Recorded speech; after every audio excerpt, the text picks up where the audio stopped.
Genei Tougi, Shadow Struggle is among the many PlayStation games that never reached the European and American markets.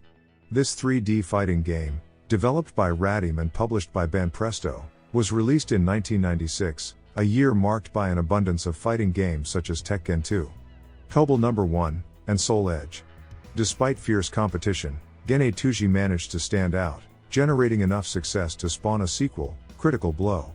The involvement of Minagawa, known for his work on the Spriggan series, in character design, and the use of motion capture for animations, reflect the creator's ambition for Genei Tougi.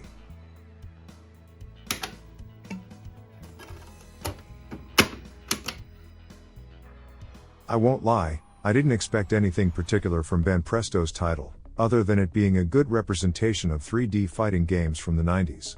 Fortunately, with its cubic 3D and simple textures, the game is totally in line with the aesthetic of its time, yet it still ranks among the most beautiful games in its category, thanks to a fairly high resolution and a frame rate of 60 frames per second. Although outdated, the character modeling is clean and the textures are stable. It's a pity that the character animations are not at the same level. They are choppy and would have benefited from a few more sessions of motion capture. With the controller in hand, the game is also characteristic of its era, exhibiting a noticeable stiffness. The moves are difficult to chain together at the start of the game, especially since the button configuration is not the most intuitive. In addition to the punch and kick buttons, there is a button for special moves and another to trigger what are called shadow moves, once the bottom bar is filled.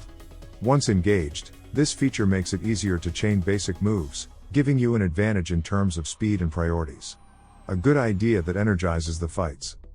The title thus tries to stand out with quite sharp and responsive controls, offering a nice variety of combat styles, which are felt in the gameplay. Some characters are more or less focused on combos, others on counters.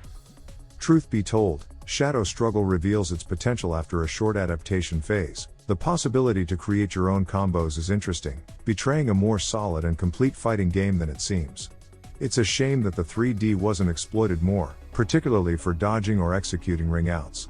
The movements for most fighters are quite sluggish. Of course, one can't help but notice the borrowings. Here a move copied from Street Fighter 2, there another from Tekken or Star Gladiator. But that's how it goes for the underdogs, especially in a market as competitive as the fighting game scene in the mid-90s. Its sequel, named Critical Blows, turns out to be more original, but that's a story for another time.